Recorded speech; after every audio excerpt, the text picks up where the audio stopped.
За жал, како сме тргнале, ние со новото предлог зонирање, кој се уште на предлог, се движиме во правец на тоа дека ние само ќе работиме во делот на столбот на заштита на природа, а локалното население и нивниот социјално-економски развој ќе го ставиме во втора, трета или можеби последна положба.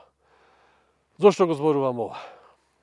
Ако во 2012 година, согласно сите критериуми, европски конвенции, се направи 34 експерти дојдоа на територијата на Маврово и го потврдија неговото богатство. И кажаа дека има толку и толку видови на животни, толку и толку видови. Сега, во тоа време, во рамки на 3 годишниот процес, се изготви предлог зонирање. Тоа предлог зонирање во рамки на 3 години беше искомуницирано со сите засегнати страни. Зборуваме од локално население, до верски заедници, до земјоделски стопанства и земјоделци, до бизнис сектор и до навистина сите засегнати страни. Во 2024, за жал, се отпочна со еден процес кој, ако направиме една компарација, од 2012 година, кога тој процес на изготвување на таа студија за реализација и менеджмент план траеше 3 години, сега оваа работа се направи за 6 месеци. Нема да зборувам дали била добра или лоша, туку ќе потврдам само ќе пробам да ги покажам бројките кои се донесени. Фактите говорат дека строгата заштита од 11,6% во 2012 година денес е на 26,40%.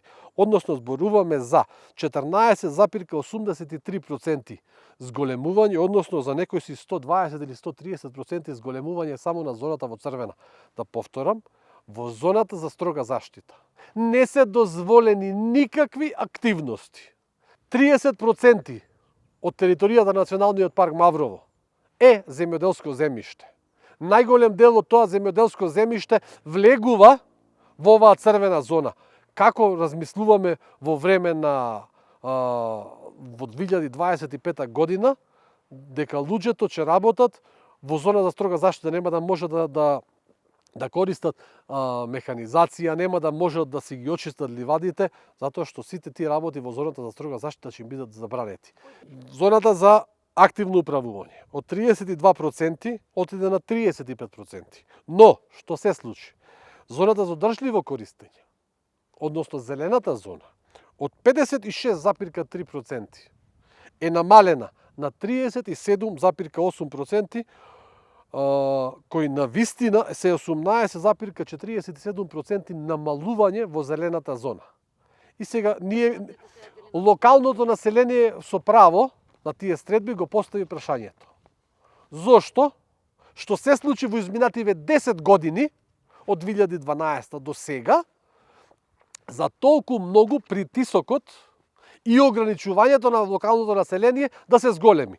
За да биде појасно на гледачите, за колкава територија станува збор. Ако една општина центар има 7,5 километри квадратни, ако една општина Чаир има 3,5 километри квадратни, ние зборуваме за околу 15 општини центар, околу, се нема да зборуваме точни бројки, зголемување на зоната под строга заштита. Односно, околу 27 или 28 територии на општина Чаир, зголемена територија под строга заштита. А зборуваме за околу 20 општини Чаир, општини центар, намалена зона за одржливо користење. Драги мои, тоа е еден прекрасен податок ако се гледа само од страната на експертите.